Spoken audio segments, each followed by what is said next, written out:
Assalamualaikum warahmatullahi wabarakatuh. Selamat berjumpa bersama saya Ahmad Al-Maduriyah Channel. Pada kali ini kita akan sharing kepada Anda akan menerangkan bab toharoh. Namun sebelumnya, apabila video ini bermanfaat atau yang belum subscribe, silahkan di subscribe, insya Allah bermanfaat. Pada kali ini kita akan sharing kepada Anda tentang menerangkan air yang terkena najis itu dibagi menjadi dua, seperti itu. Ini adalah hukum yang paling penting sekali, khususnya buat orang-orang Islam. Jangan sampai kita beribadah tapi pahalanya tidak ada, seperti itu. Karena yang diterangkan oleh kitab Subat dari Ibnu Lusran seperti ini. Bismillahirrahmanirrahim. Wa kullu man bi ghairi ilmin ya'malu a'maluhu mardudatun la tuqbalu. Setiap orang yang melakukan ibadah dengan tanpa mempunyai ilmu, maka ibadahnya itu ditolak dan tidak diterima, seperti itu. Maka dari itulah penting sekali untuk mengetahui tentang hukum agama. Babu ahkamit toharati, bab menerangkan beberapa hukum toharoh. Apa toharoh itu? Yang disebut, apa yang dinamakan kitab? Yang disebut kitab itu secara bahasa adalah berarti mengumpulkan. Jadi Alkitab itu secara bahasa adalah berarti mengumpulkan, dan lafaz Alkitab ini yaitu masdar dari lafaz katabah. Wastilahan ismun lijinsin minal ahkami, sedangkan Alkitab secara bahasa adalah bermakna kumpulan dari berbagai macam hukum. Alkitab ini secara istilah yaitu bermakna kumpulan dari berbagai macam hukum.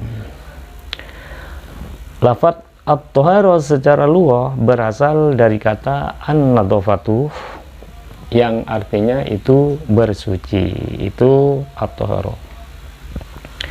Sedangkan menurut istilah, lafaz at-toharoh itu artinya sesuatu perbuatan yang menjadikan sahnya sholat, seperti wudhu, seperti mandi, seperti tayamum, dan menghilangkan najis, itu disebut dengan toharoh. Sedangkan lafaz at-toharoh yaitu alat untuk bersuci. Jadi at-toharoh itu adalah alat untuk bersuci. Terus selanjutnya, air yang sah untuk digunakan untuk toharoh, untuk bersuci itu ada 7. Jadi air yang digunakan untuk toharoh itu ada 7. Salah satunya yang pertama yaitu air hujan, yang kedua air laut atau air asin, yang ketiga air sungai atau air tawar, terus air yang keluar dari bumi atau sumber, selanjutnya air salju, air sumur, dan air embun. Semuanya itu adalah air yang bisa dibuat untuk bersuci. Tsummal miyahu tanqasimu ala arba'ati aqsamin. Kemudian air itu dibagi menjadi 4 bagian. Jadi air itu dibagi menjadi 4 bagian. Salah satunya yang pertama yaitu air suci dan mensucikan.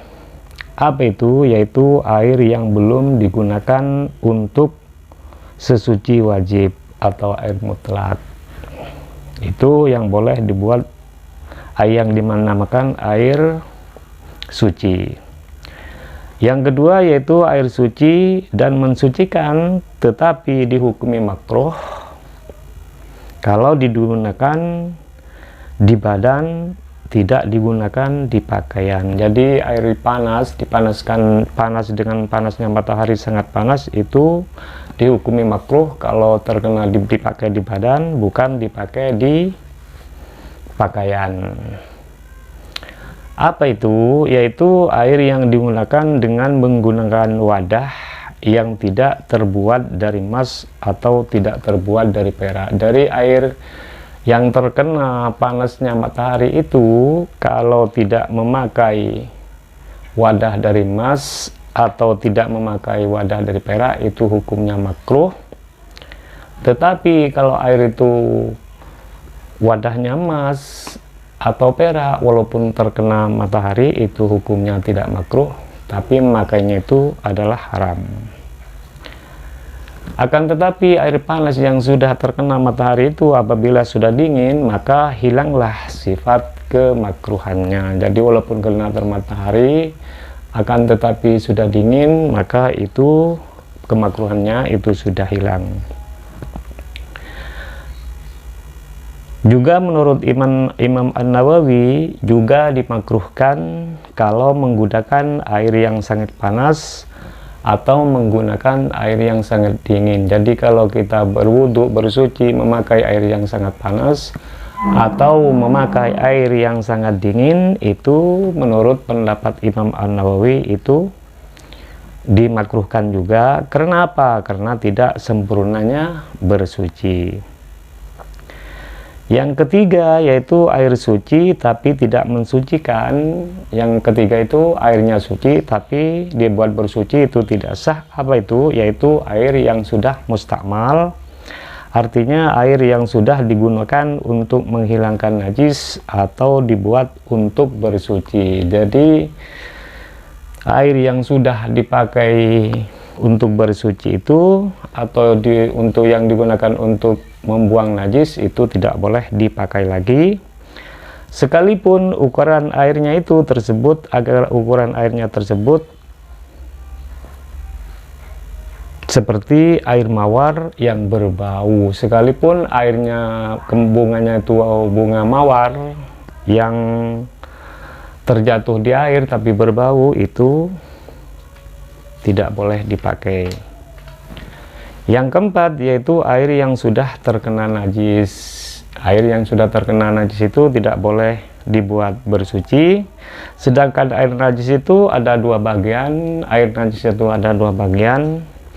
Yang pertama, air yang terkena najis walaupun airnya tidak berubah baik dari bau dan rasanya, air yang kurang dari 2 kullah. Jadi air yang sedikit itu kalau terkena najis walaupun baunya dan rasanya tidak berubah, itu tetap najis.